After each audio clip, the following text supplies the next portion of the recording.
Kaixo, ni Aitor naiz eta gaur Flickrren argazkien album bat nola sortu irakatsiko dizuet. Hasteko eta behin, Flickr aplikazioa sartu beharko gara. Eta ziurrenik ez dugu konturik izango. Horregatik erregistroa beharrezkoa izango da. Behin hona sartzen garela, gure datu nagusiak sartu ondoren, email kontu bat, helbide bat emango diogu, eta ondoren eurek konfirmazio email bat bidaliko digute email horretara.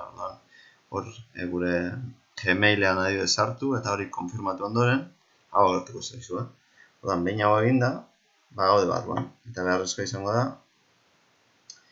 sesioa hastea. Sartuko dugu gure pasahitza.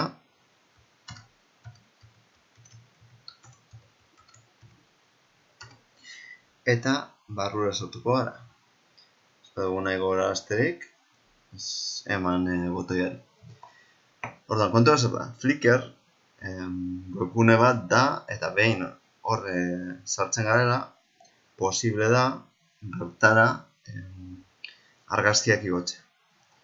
Orduan, hemen goian daukagun odeitxo honetan, guk ditugun argazki batzuk igo genitzake. Orduan, nire kasuan, jada gordeta ditut argazki batzuk ordenagailuan. Orduan, karpetara sartuko naiz, hemen nonbait, Flickrreko argazkiak, eta argazki hauek guztiak igoko ditut.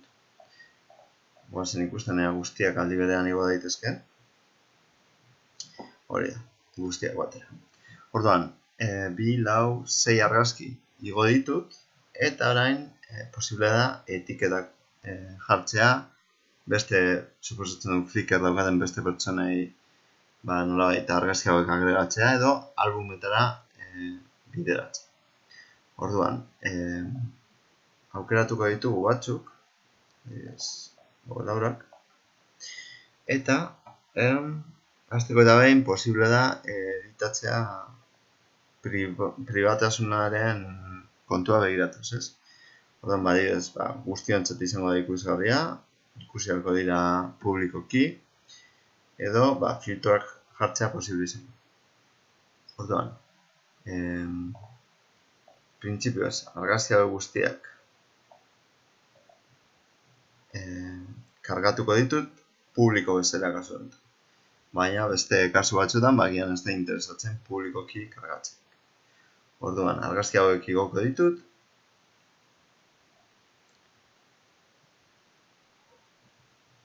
eta prozesua bukatzean, teorian, Flickrren hor nonbait gordeta egongo dira, orduan nik nire perfilan baditut hainbat argazki.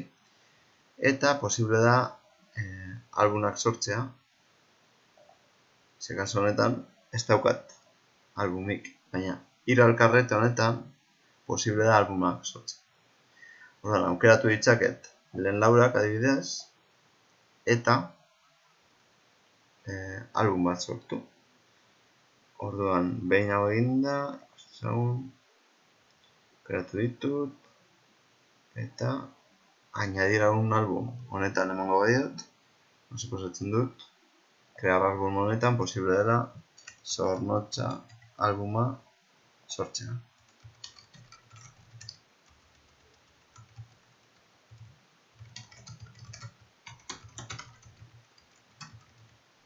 Orduan, hau sortuko dugu, ditugu 4 artikulu, eta egin.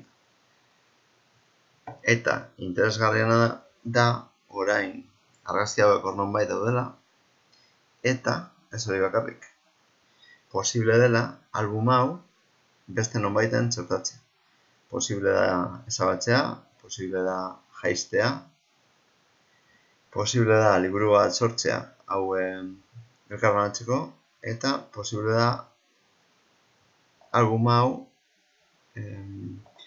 URL honen bidez elkarbanatzea. Eta hau interesgarria izango da, izan ere, goratzen baduzue, guk blog bat daukagu. Eta blog honen barruan, sarrerak. Eta sarrera honen barruan, posible izango da, argazki guztiak hemen kargatu beharrean, Flickrren bidezko argazki hauek guztiak txertatzen. Orduan hemen, adibidez jarri dezaket ondorengoa. Azkenik, zornotzara bueltatu direltuan hartu eta hemen ikusi ditzakezue herri polit honen zenbait argazki. Eta, hau txertatu dezakegu, demagun, hemen, zenbait argazki honen barruan. Orduan, estekatuko dugu, eta URL hori sartuko dugu. Ados, eta sortuko dugu URL hori.